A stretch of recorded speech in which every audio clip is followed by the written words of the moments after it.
Assalamualaikum warahmatullahi wabarakatuh. Saya Maurah Humairah Marwah, kelas 7A Tarjamah, ingin mempresentasikan hasil analisis kritik terjemahan hadis Arba'in Nawawi. Pendahuluan. Terjemahan hadis merupakan bidang yang menuntut ketelitian tinggi karena menyangkut pemaknaan ajaran agama. Ketidakakuratan dalam proses penerjemahan dapat menyebabkan salah tafsir atau penyimpangan makna teologis.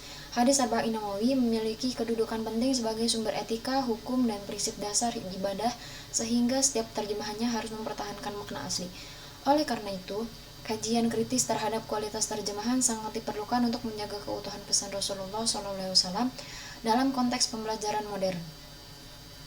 Rumusan masalah.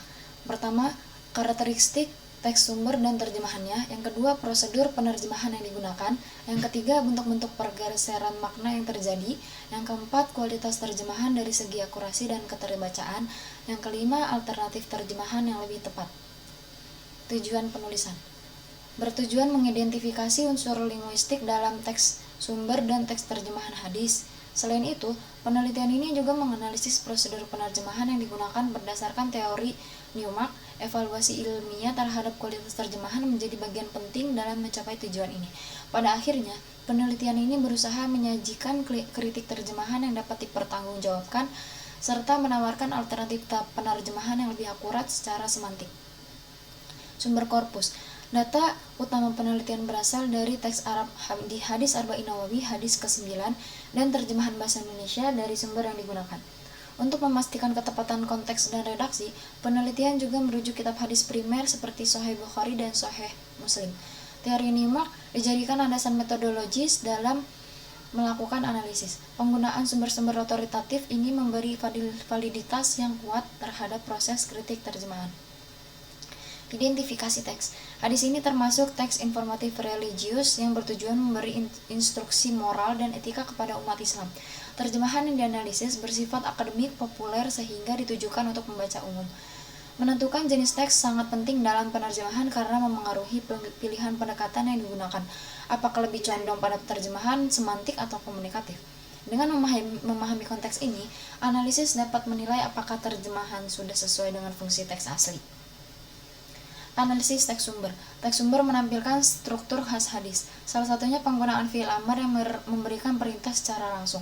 Penggunaan partikel seperti innama memiliki fungsi pembatasan makna yang sangat penting secara retoris.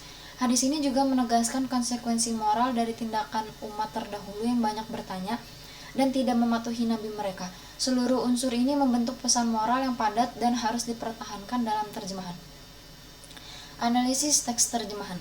Terjemahan bahasa Indonesia pada umumnya sudah menyampaikan makna dasar hadis secara jelas. Namun, beberapa nuansa retorik seperti penegasan dan intensitas makna mengalami penyederhanaan. Misalnya, unsur pembatasan dari innama tidak sepenuhnya tertangkap dalam terjemahan. Di beberapa bagian lainnya, intensitas makna juga berkurang karena penggunaan pilihan kata yang lebih komunikatif daripada semantik. Prosedur penerjemahan. Dalam terjemahan ini tampak penggunaan beberapa prosedur penerjemahan Newmark, seperti literal translation pada bagian perintah dan modulation pada pergeseran makna tertentu. Penerjemah juga menggunakan truth translation yang kurang tepat untuk istilah yang memiliki penekanan khusus. Dalam teks keagamaan, seharusnya prosedur semantik lebih dominan sehingga makna asli tetap terjaga secara utuh. Evaluasi kualitas terjemahan. Dari sisi akurasi, terjemahan ini cukup baik karena makna denotatif hadis sudah tersampaikan. Dari segi keberterimaan, terjemahan terasa alami dan sesuai dengan gaya bahasa Indonesia. Keterbacaan terjemahan juga sangat baik sehingga mudah dipahami pembaca awam. Meski demikian, penguatan unsur retorik masih diperlukan agar pesan moral hadis tidak mengalami reduksi makna. Alternatif terjemahan.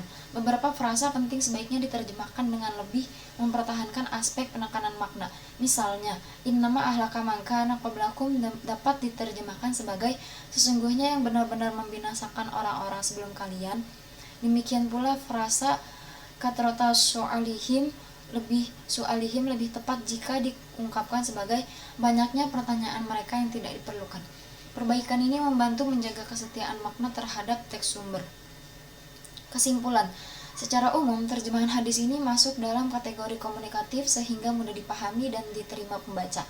Namun, beberapa aspek semantik belum sepenuhnya tertangkap, terutama terkait penekanan makna dan retorika teks Arab. Dengan melakukan beberapa perbaikan pada aspek tersebut, terjemahan akan menjadi lebih akurat dan mendekati maksud asli.